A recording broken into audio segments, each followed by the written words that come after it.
Hello, everybody, and welcome to episode 7 of Active Listening in Jazz. In this episode, we want to talk about jazz rhythm and the role of the rhythm section within the jazz ensemble. So the first thing I want to do is help you distinguish between a 1 and 3 feel and a 2 and 4 feel. And the best way to do that is through some examples. So here is a 1 and 3 feel, a classic feel by Ian Paice from Deep Purple. 1, 2, 3, 4, 1, 2, 3, 4, 1, 2, 3, 4, 1, 2, 3, 4.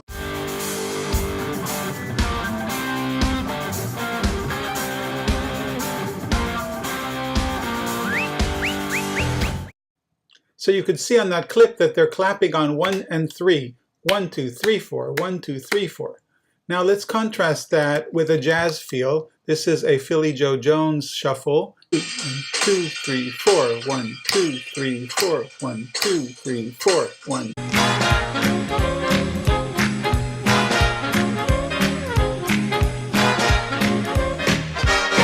So you can see that the swing dancers are clapping on 2 and 4. 1, 2, 3, 4, 1, 2, 3, 4. And that is the jazz feel. And that jazz feel even carried over to early rock and roll, where the dance was still swing style. Got me a baby and I won't be late. Picking her up in my 88. I shan't go down by the social hall. When the joint starts jumping, gonna have me a fall. You see, they're still feeling that in 2 and 4. And that's what we mean sometimes when you say something is offbeat or upbeat. You mean that it is feeling it on the 2 and 4 and not on the heavy beats. So let's listen to a classic jazz example, and in this case we're listening to drummer Rufus Jones of the Duke Ellington Orchestra, and this is the out chorus, the last chorus of the song Take the A Train, and you can see him really laying hard into that 2 and 4, and you can't help but feel that offbeat and upbeat feel. I want you to pay attention to how he does that. With his right hand, he is playing the 4 to the beat on his ride cymbal. 1, 2, 3, 4. Every beat he's playing on the ride cymbal. With his left hand, he's accenting the 2 and 4 on the snare drum that's in front of him. And with his left foot, he is making the hi-hat go 1, 2, 3, 4, 1, 2, 3, 4. And that is something that you always have to pay attention to when you're watching a drummer in jazz.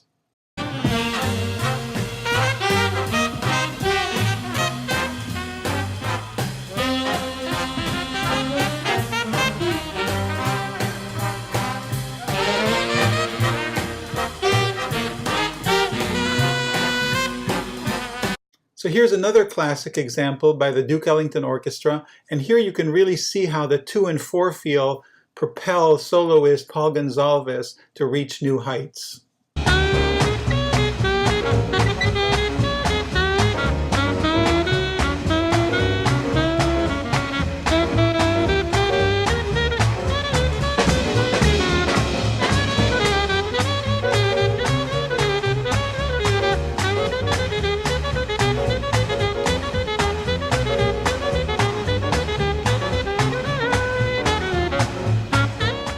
So hopefully you're beginning to see how the drummer gives you that feel of the 2 and 4. And now let's transition a little bit to the bass.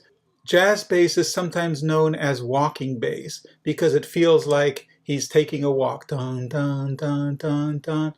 Back around 1910, in the early days, just as they made the transition from the tuba to the string bass, it was played in a very, I guess you could call haphazard way. There was not a lot of finesse, and it was played very harshly like this.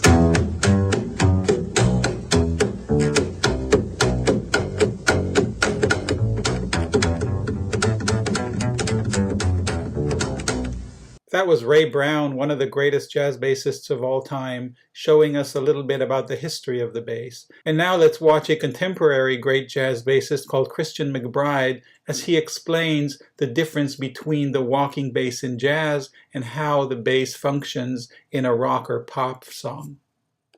As a bass player, you're supposed to come up with different creative bass lines every single chorus. It could be like this, you know.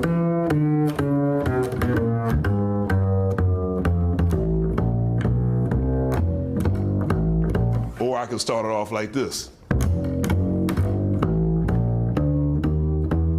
or I can start it off like this.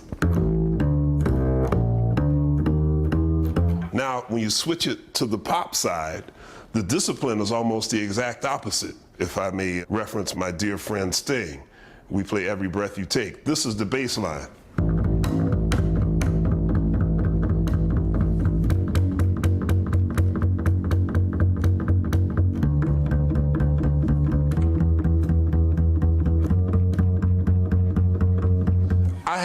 I have to play that exactly like that.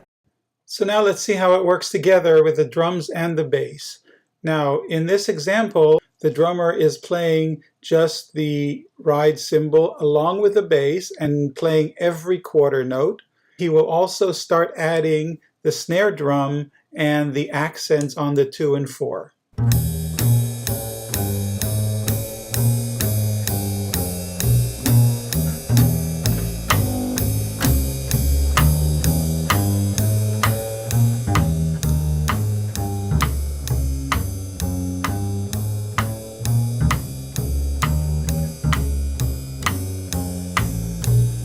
The walking bass is giving us the harmonic continuity of the song and the rhythmic continuity, and the drums are also giving us the rhythmic continuity as well as the accents.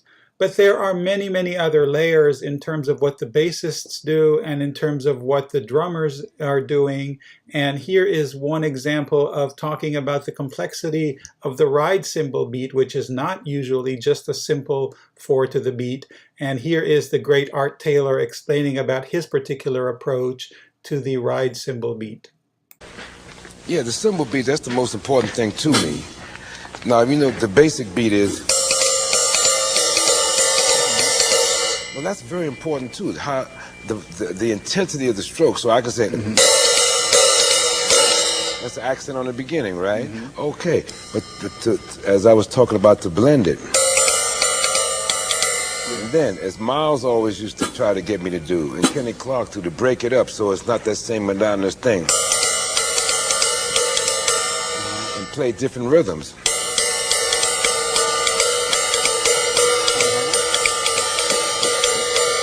Any kind of rhythm that can come to your mind, and you play off of that with your snare drum. Or you make your accent.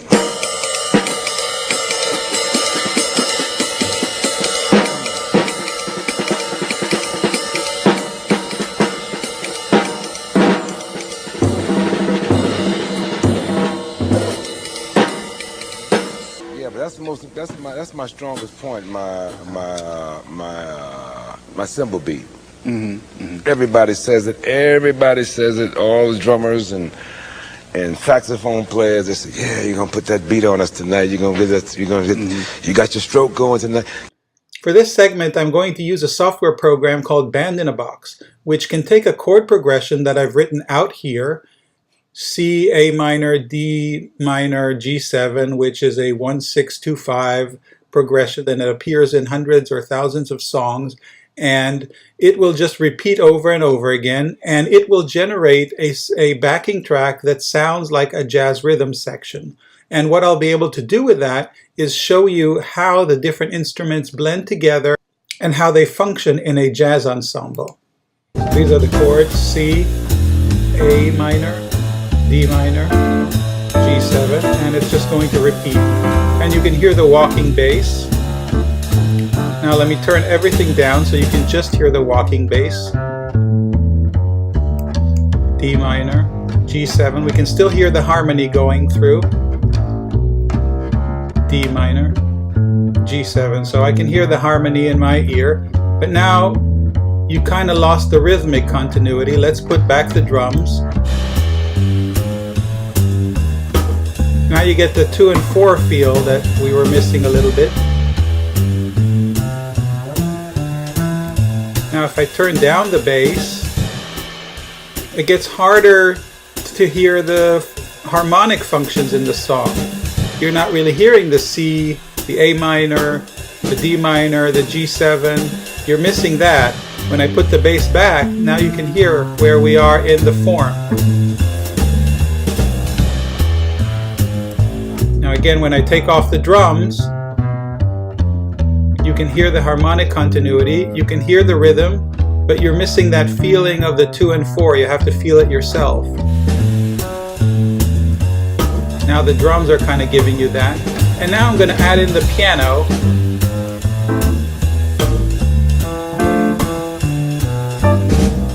What is the piano doing? The piano is playing chords, but not continuously. This is called comping or accompanying. And you see some of the chords fall on the 1 beats and some of them fall on the off beats. That's on the 1, that's on the 2, that's on the 1. But it's hard for you to hear that without the bass, so I'll bring back the bass. Now you can hear how the harmony is working. D minor. But now we're still missing something, and so I'll bring back the drums.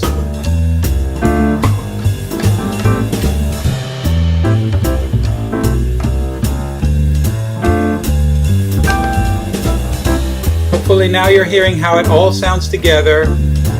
The bass walking, the drums playing the accents, and the piano playing sometimes on the beat, sometimes off the beat.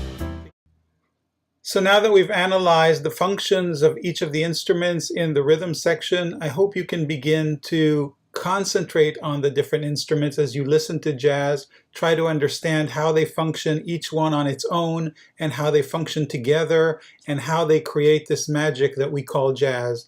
And I hope you're enjoying the series, and I will see you in episode 8 of Active Listening in Jazz.